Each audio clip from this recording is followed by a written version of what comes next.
Blah, blah, blah. What's up, y'all? It's Marcellus Wiley, that dude. Let's get into this and let's get out of this because we could be here all damn day. This is deep. And what am I talking about? I'm talking about Angel Reese and Clark having a feud that turned into a Ryan Clark and RG3 beef and RG3's white wife. What? All right, so this is crazy, right?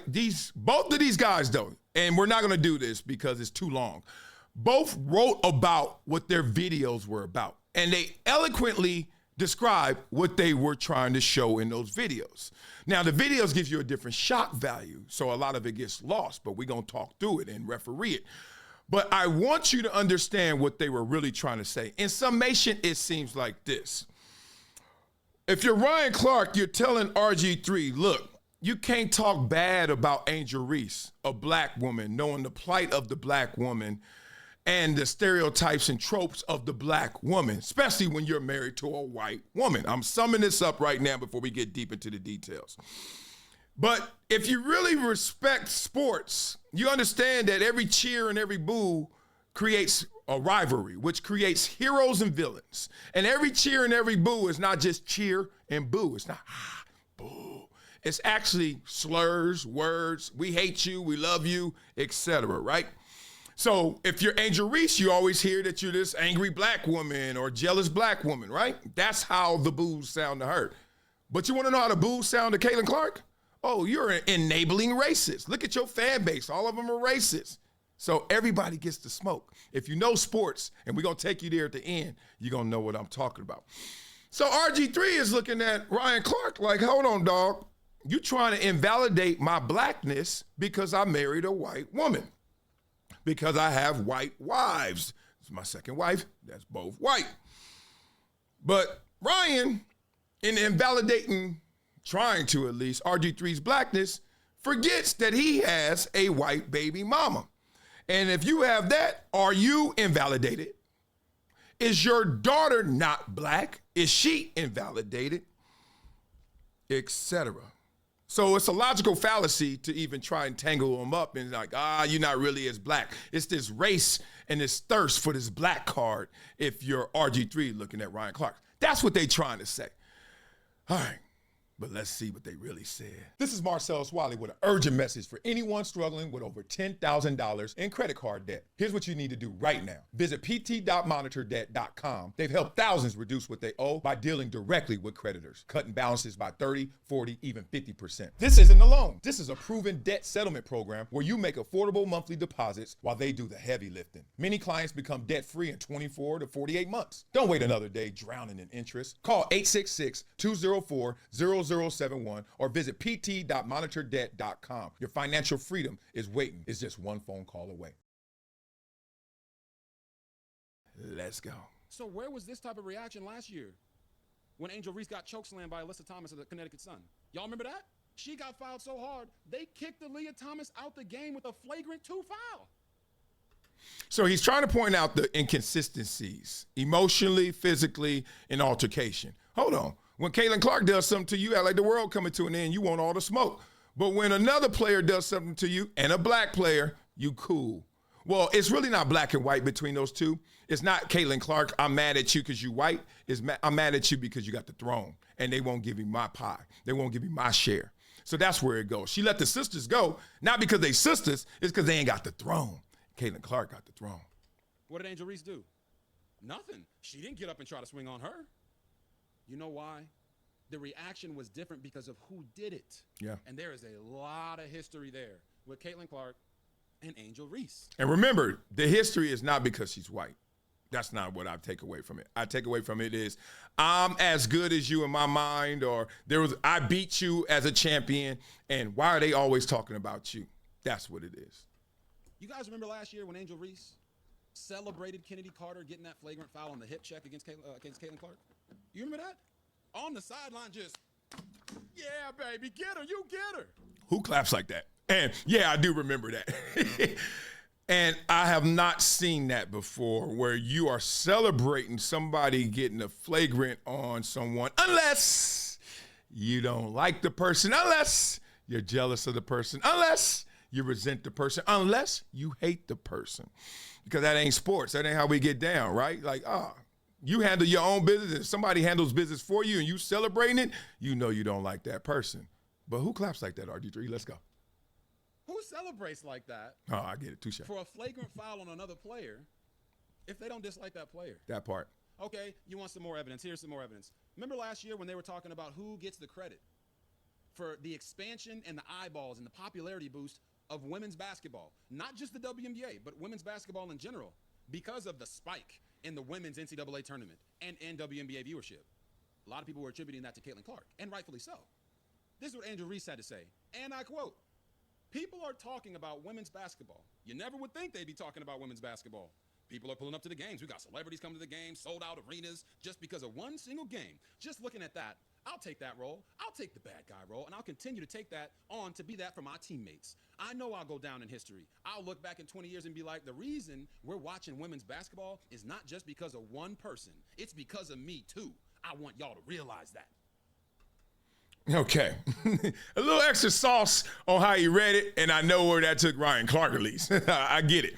But let me say what he really was saying in content, because I don't get lost in that. It's almost like when they give you the example of when you win, talk about we, and when you lose, talk about me. So they were talking about the WNBA and the popularity, all of the game now exploding and surging. And that was a moment of winning. And Angel Reese took it to talk about her. You know, the only time you're supposed to talk about yourself, they say, is when you're losing. So that's what that situation is. And that's why that rubs some people the wrong way. Totally get it. Now, I heard a lot of people say that I or others have made Angel Reese the villain. Did you not just hear herself call herself the bad guy? She called herself the villain. I'm not making her the villain. She's making herself the villain. So where was... Okay, let's get up out of that. So once again, in summary, he has gotten enough anecdotes, enough moments, factual events that he is extracted to say Angel Reese hates Caitlin Clark. Now, to me, I agree. Like, you could say, oh, she doesn't hate it, how you know? Okay, let's use the synonyms. Let's use the subordinate words, such as jealous, resent, envious, whatever you want to say. Not a single soul can watch them two interact, watch them play, and realize Angel Reese wants something from Caitlin Clark that Caitlin Clark doesn't want from Angel Reese. Come on, y'all. Now, what makes this a tough topic emotionally is everyone wants to take it and put bubble wrap around the black woman or Angel Reese. Even though we're talking about a black woman in a league that's majority black women. So if you really want to talk it, Caitlin Clark might have it a little tougher in some ways than Angel Reese. And we saw how that happened her rookie year. They were roughing her up. They were letting her know for many reasons. I digress, because it's not about my words as we referee this on hydration situation. It's about now Ryan Clark's words and how he's going to break this down. And I sped both of these guys up just because I'm trying to get through these videos, get to the meat of everything, and we don't have to be here all day. Deal? Deal. Let's get through it. Ryan Clark, you got the floor. Let's go, big dog. We moved in to being able to read the expressions of a person and know their intent, know their character, know their perspective. But he does understand hate, because I think he also understands the hate of self. Okay. He's basically saying, how did you even extract that she hates her off of watching basketball? Now, Ryan, don't insult her intelligence. Don't do that. You play for the Pittsburgh Steelers, and every time I watched the game with y'all and the Ravens, they were talking about the deep hatred and the rivalry. And then they would make it personal based on who was out there. Was it a Joey Porter out there, or Jonathan Ogden, whatever it was. They was always trying to build that up. That's what rivalry is. That's what sports is. We need a hero and villain, and you can go back and forth. You can look at a lot of players, and they've been the hero and the villain. Floyd Mayweather used to be beloved. Remember when he lost in the Olympics? Everyone, oh, that was so wrong. And he was pretty boy, and then all of a sudden he said, funk that. I'm about to go get Oscar De La Hoya, and I'm going to be the bad boy, the one you're going to love or love to hate. I am Money Mayweather. It's happened with LeBron. It's happened with Jordan. They used to talk bad about Jordan, how selfish he was. Then all of a sudden, you can't stop selling his sneakers. So don't try and take it like we don't know how to read love and hate in sports.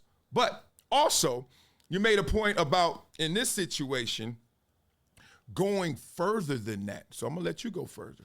When you look at the play, which is all we can speak to as professionals, all we can speak to as analysts. Angel Reese pushed one of her teammates. Caitlin Clark had a hard foul, which is part of basketball. I feel like it was assessed correctly. And Angel Reese's reaction is the sort of reaction you get in a situation when you feel like you took an intentionally hard foul.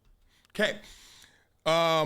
Right now, we're being a little insulted because it's like, no, we can read into what we see. And he got Fred Taylor sitting there on stuck right now because, you know, Fred just got to listen to his boy, get it off your chest.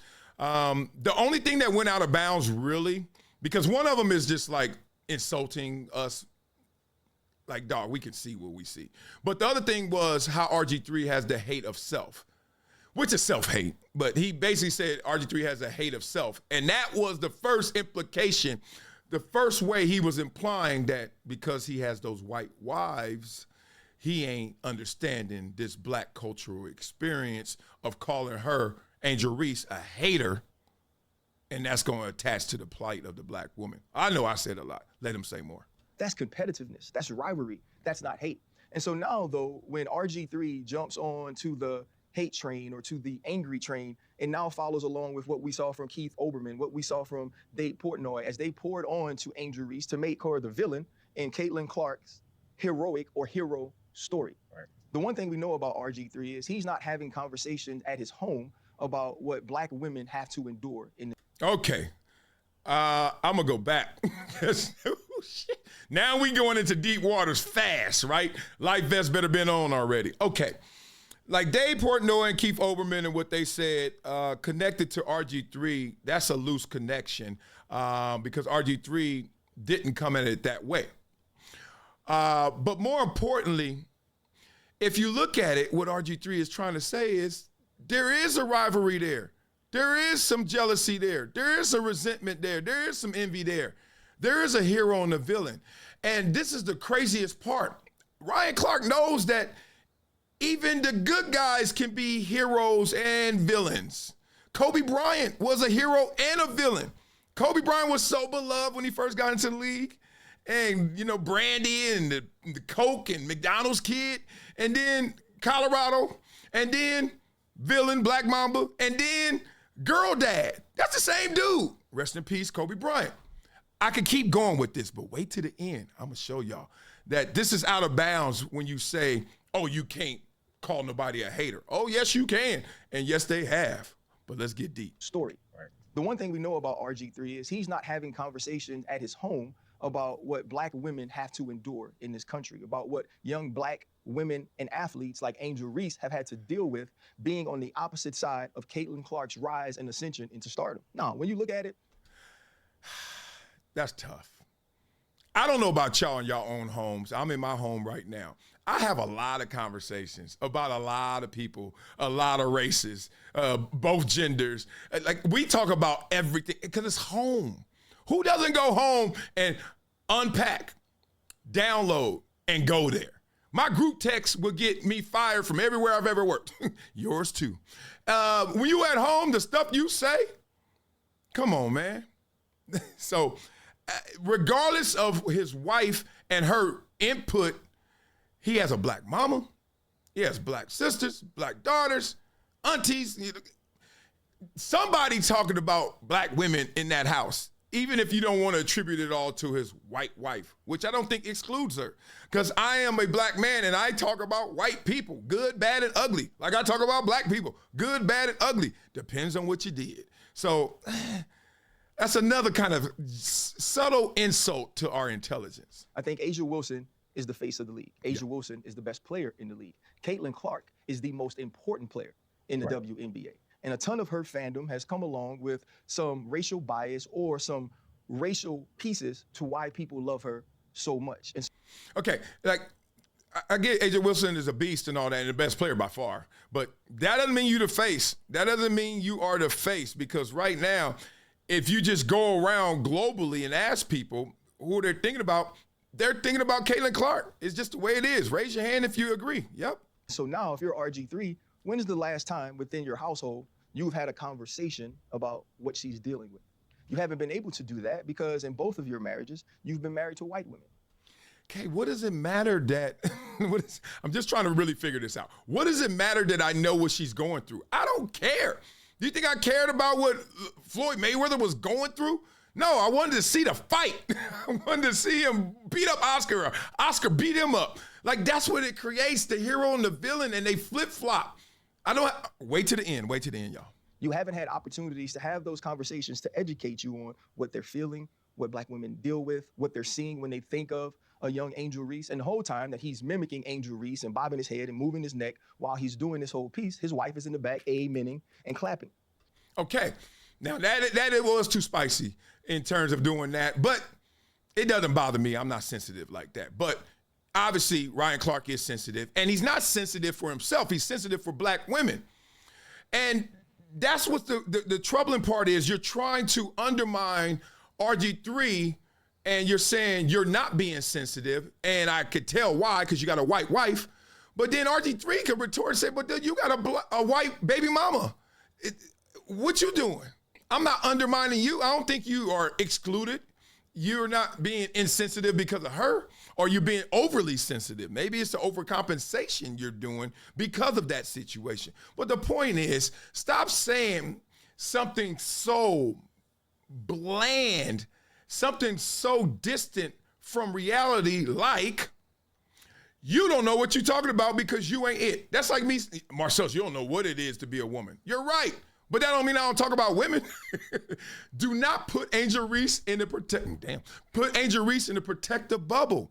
You're doing her no favors. You're doing Black women no favors. You looking like you're caping, and they don't need the cape. The strong ones will thrive, and the others will survive. That's how the game goes for any and everybody. I don't care who you are. And so to me, it's just another situation that now this young lady has to deal with. When I worked with RG3, he would make all of these sort of corny jokes about milk and how much he loved it and how important it was. And he always points out on social media the color of his wife's skin, as if the color of her skin is what makes her special, as if the color of her skin is what makes her a good wife. I've met the lady, I've had a conversation with her. Right. I think she's more than that. But it also leads to what Black women deal with a lot. Fred is struggling. I know Fred. Look, I play with Fred, so don't give me nothing. Oh, I can't read into Fred. Marcellus, how can you tell what Fred is thinking? Because, like, how can you tell Angel Reese hates? Look, dog, I'm going to say what I'm going to say. Fred's struggling right now to deal with this. All right, because you know why? It's not that he don't like RG3 or none of that. I'm going to tell you the truth. Ryan Clark done went all the way into RG3's home, and now he telling us what he do at work. Like, what are you talking about, dog? Your point ain't strong enough to just live on itself? Live on the facts? Live what we all can understand? This is your account of him at work. This is your account of him on Twitter. Okay, let's go. But remember, there's three sides to every story. Black men who have chose to date or marry outside of their race, they always feel like they have to go the extra mile to prop up the woman that they're married or the woman that they're with over Black women by denigrating Black women. I feel like we should have an opportunity to move past that and understand that Angel Reese can be great in her own right, as Caitlin Clark is as well. That man loves his white wife. He's celebrating his white wife. You caught up on the white, he caught up on the wife. Like, I don't care if you marry somebody green. You better love them. You marry their ass. Like, do not all of a sudden, oh, I can't be loving up on all of them because my wife, because they gonna be mad. Like, it sounds like you said that. I hope you didn't. Caitlin Clark is a likable and lovable superstar. She pays homage to the stars of the past. She pays homage to the Black women that have come before her. And now she is carrying the mantle forward. So there's no need to pin those two against each other and paint them based on stereotypical tropes. Yes, it is. Magic and Bird. Yes, it is. Not only is this going to be good, but this is going to be great. This is going to be profitable, right? This is going to help the double bottom line. It's going to be good to you and great for you. Yes, that's what sports is at its best. Stop lying. And I think this is what I'd like RG3 to know, that no matter how much he continues to echo the microaggressions of racists, he'll be no less Black than me. I love that song too. No less Black than you, even if you sound like a racist. So do you supposed to avoid reality? Like, if I see a Black person hating on somebody, I can't say that because Black people have been considered hateful or angry or jealous in the past. If you hating, you hating. You contributing to the thing. Whether you are not or you are. It's a thing. Respect that thing. Okay. But I want to show you guys this because I think once the word hate came out and then it was attributed to a black woman, Ryan Clark decided to defend it. But Angel Reese is a professional athlete. You know, we can break it down and say black woman, but first, she's a pro athlete. No one knows her because she's a black woman. We know her because she played basketball. So let's keep it sports. And I'm going to keep it sports and break down historic sports rivalries marked by genuine hatred. Yes, this is a deep dive into my second brain. We got Muhammad Ali and Joe Frazier, where they said Joe hated Ali to the day he died. Who said that? The former editor-in-chief of Ring magazine, Nigel Collins,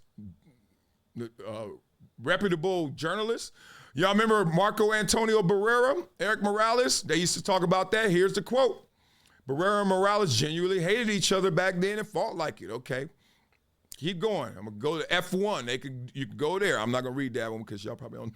Roy Keane and Patrick Vieira. All right, soccer, football. Thurman Munson, Carlton Fisk. We heard that. Here's one. Shaq and Kobe. Shaq hates Kobe and Kobe hates Shaq. That is a quote from who? Bill Simmons. Come on, y'all. Tiger Woods, Sergio Garcia. Why Tiger Woods and Sergio Garcia hate each other. That was a Bleacher Report article by James McMahon. Have you heard of him? Yeah, you have. That's my point. This bubble wrap BS that we got to be protected. And when I say we, I say any of us. Miss me. Talk trash about me. You know why? Because criticism is the cost of praise. And I love to be praised, so I got to pay the cost. And to pay the cost to be the boss, you're going to get criticized. It's as simple as that. Ryan Clark, RG3, go to your respective corners. The judge's decision is RG3 1, Ryan Clark 0. You're just out of bounds, dog. And to let me know you lost, you had too many low blows. You went to this man's job and told us stuff that we didn't know and didn't care about. You went into this man's home and talked about stuff that you don't even know. You talked about this man's wife, and you talked about her by bringing her up to undercut RG3's blackness. That's how you did it. You used her as a conduit. That's what I mean. You didn't have to directly talk to her. There's something called indirect. All right, so that's it. So you know in this show, boy, I ain't mad at no boy because I flow, boy. So we about to get into this. And this one, whenever they got real issues, real beef, stuff like that, I like to soften it up. You know me. I like to super fly it. Sugar free it, baby. Let's go get this thing. I know y'all been waiting for this rap. Hey. Get this out of here, Marcellus. Marcellus, you're so, oh yeah. What's wrong with these dudes? Tripping. Now let me stop. Hey. I don't know what to call it, but let's go get it. It's beef in the booth, microphones on fire, RG3, Ryan caught in crossfire. Ooh, talking black cards, fouls, and white wives. Simping for Reese like that's how you survive. RG3 came in slick with that fade, talking about foul play like he trying to get paid. But he said Angel Reese got smoked for Caitlyn, but that hate bar, man, that line was breaking. Now Ryan Clark said, hold up, bro. You married Snow White, so your blackness low. Ooh, whoa. You talking about my queen on air? You crossed that line like you ain't got no care. Ooh, I'm Ryan Clark with that steel in my tone. Tried to G-check RG3 off the throne. Blackness ain't just braids or your old skin tone, or how you show up when the culture's alone. Ooh. And then I fumble talking wives and their race. Now the internet got me catching a case murder. And Angel Reese, yeah, I ride for the queen, but I ain't trying to simp. I just kept it routine. Woo! Now Angel in the mix shooting side eyes clean, and Caitlyn just hooping. What y'all mean? Ooh, RG3 said, hey, trying to stir that pot. But did she really, or was that just a hot shot? Now Ryan playing hero with a cape and a mic. But bro, you look pressed like Twitter at night. Two brothers in suits on corporate turf, fighting for who's more down since birth. Black card, ooh, y'all got emotional straps, arguing about roots while the world just claps. Angel and Caitlyn, they setting the bar while y'all going viral, just reaching too far. One said you ain't black, one said she hate, but neither one cooking, y'all playing debate. Ooh, so sip your tea, let the queens get the crown, while two grown men just argue up and down. Now, what y'all gonna say? Whatever y'all say, don't come my way. Aight. That was deep. Had to do it though. It's been a decade plus that I knew that this day was gonna come. Oh, this is not hyperbole here. Because I believe the verse.